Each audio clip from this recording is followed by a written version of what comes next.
Islamabad high court ने Aafia Siddiqui case में वफाकी हुकूमत की जानिब से एक बार फिर रिपोर्ट पेश न करने पर बरहमी का इजहार किया है। अदालत ने केस में वज़ीर आज़म और वफाकी वज़रा को तौहीन अदालत नोटिस जारी करने और अदालत तलब करने का इंदिया दे दिया। जस्टिस सरदार एजाज इसहाक खान ने डॉक्टर फौजिया सिद्दीकी की दरख्वास्त पर समाअत की।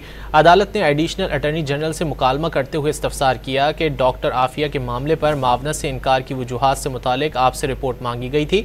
ये अदालत सिर्फ वफाकी काबीना ही नहीं वज़ीर आज़म के खिलाफ भी कार्रवाई करेगी। जून के महीने में इस अदालत ने जवाब मांगा था। अदालत ने एडिशनल अटॉर्नी जनरल की आइंदा हफ्ते तक के लिए मोहलत की इस्तदा मंजूर कर ली। अदालत ने एडिशनल अटॉर्नी जनरल से मुकालमा करते हुए इस्तफसार किया कि डॉक्टर आफिया के मामले पर मावनत से इनकार की वजूहात से मुतालिक आपसे रिपोर्ट मांगी गई थी। ये अदालत सिर्फ वफाकी काबीना ही नहीं वज़ीर आज़म के खिलाफ भी कार्रवाई करेगी। जून के महीने में इस अदालत ने जवाब मांगा था। अदालत ने एडिशनल अटॉर्नी जनरल की आइंदा हफ्ते तक के लिए मोहलत की इस्तदा मंजूर कर ली।